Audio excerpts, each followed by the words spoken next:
First at 5:30, we are learning new details about the armed suspect who breached a Secret Service checkpoint at the White House Correspondents' Dinner. Officials say 31-year-old Cole Thomas Allen was taken into custody after he allegedly rushed security outside of last night's event. And the incident led to chaos and confusion at the dinner as armed officers rushed in to escort the president and other U.S. officials out of the banquet hall. Any guests could be seen ducking under their tables to take cover.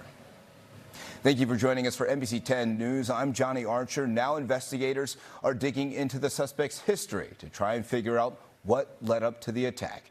And tonight we have local law enforcement experts weighing in on what is next for investigators. NBC 10's Brian Sheehan joins us now in the studio to break it all down for us. Brian, what do you know? Yeah, Johnny, Cole Allen is a mechanical engineer, video game developer, and educator in Southern California who won a Teacher of the Month award in 2024.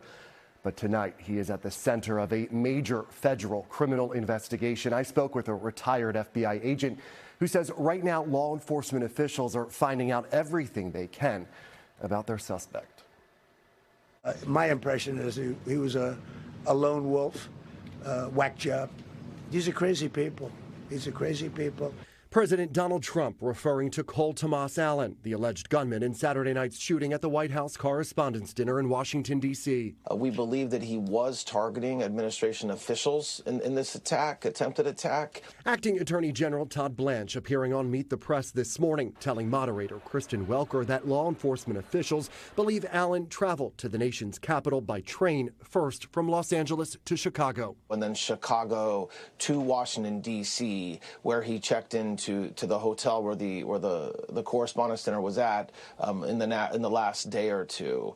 Authorities say 31-year-old Allen had multiple knives on him as well as a legally purchased rifle and handgun when he was arrested inside the Washington Hilton around 8:40.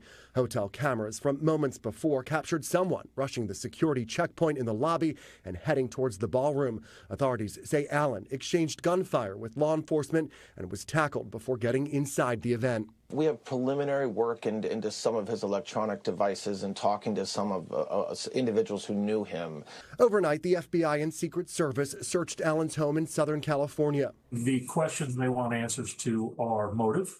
What was his motive in this? What steps did he take to accomplish this? J.J. Claver is a retired special FBI agent in Philadelphia who is not investigating the case, but is offering perspective on what is likely happening behind the scenes. So obviously, search warrants on his residence in California, very deep dive into his whole social media profile, everything they can determine about him and anybody he had contacts with. So looking at his email accounts, cell phones, any means of communication that he could have had with anybody about this. A senior Trump administration official told NBC News Allen's brother notified police in Connecticut after Allen sent family members his writings, which the official characterized as displaying anti-Trump sentiment. The official says in his writings, Allen apologizes to family and friends and says he does not expect forgiveness. If there are things he had written to people, whether they were individuals via text or social media posts or something, they're going to obviously look at that and see, were there warning signs of this that someone ignored or didn't pass on to law enforcement if they had them? Now, this incident is being investigated by multiple agencies, including the FBI and Secret Service. Allen is expected to be arraigned in federal court on Monday. Johnny. All right, Brian, thanks for that report there. The incident has many raising safety concerns. The Attorney General says investigators are looking into reports that the suspect assembled his weapon somewhere inside the hotel. Last night's dinner was held in a hotel just about a mile and a half away from the White House. President Trump highlighted that last night's shooting shows the need for his new ballroom at the White House. It was also outside of the Washington Hilton where President Ronald Reagan was shot in an assassination attempt in 1981. Reagan was leaving the hotel when he was shot by John Hinckley Jr. And last night's incident also comes nearly 2 years after two separate assassination attempts involving President Trump.